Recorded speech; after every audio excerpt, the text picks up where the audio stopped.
the question is, what do the other tech brands need to do to compete in the retail space? Joining us now is Jason Nolan, Senior IT Analyst with R.W. Baird, and John Rettinger, President of Techno Buffalo. I mean, listen, we can go back in hindsight, and I was quoted on saying some pretty crazy things myself I would regret. But I guess I'll start with you, John. I mean, does a Microsoft or an HP have any chance to make inroads here, in your opinion? Sure. So the bottom of the line is that there's slim to none chance of making these inroads. Apple has these Halo flagship products that John mentioned. You walk into an Apple store wanting to get some hands-on time with the new iPhone. You want to see what the iPad looks like. And while you're there, you happen to take a look at the new MacBook Pro.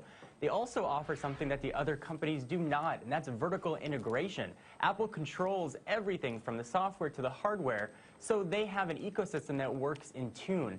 Companies like HP and companies like Dell offer fantastic desktop offerings, but don't offer that vertical integration and that ecosystem that Apple can offer their consumers. Jason, are you as negative as he is when it comes to competitors like HP trying to do stores? I mean, is there any market out there that Apple hasn't dominated where they maybe could make some inroads? Well, I agree. I think HP and Dell should continue to use the channel for their consumer presence. HP's 25% consumer, Dell's 20% consumer. And the channel for the novices out there, that's the Best Buys of the world. That's the typical retail fronts. That's right. That's where they should stay. I don't think they have the portfolios to justify opening up standalone brick-and-mortar locations. But there are parts of the market that Apple doesn't address well, be it price-sensitive buyers. There's not a good hybrid device on the market, right, for both content consumption and productivity. That's another area of opportunity for HP and Dell.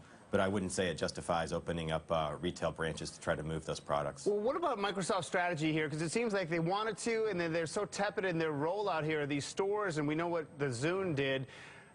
Are they going to follow through with this, or are they going to bail?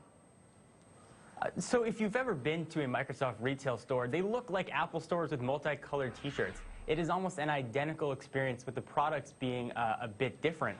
So you get a very similar experience, but you get the feeling that they are following suit. And in the consumer's mind, they're following suit with what Apple's done. They need something unique, and they need to carve out their own niche. A company like HP that just bought the Palm brand has something like the touchpad coming out, the Pre 3. They might have these Halo products to potentially make some inroads in the retail market, but I do agree they're best sticking with the channels that they're in right now. I know my mother always said copying is the sincerest form of flattery. Yeah, but it's also not a great way to grow your business, though. Jason, final thoughts here about what anything they could do, or is Apple just going to dominate in the retail space? Is there any risk for Apple to fail in the retail space?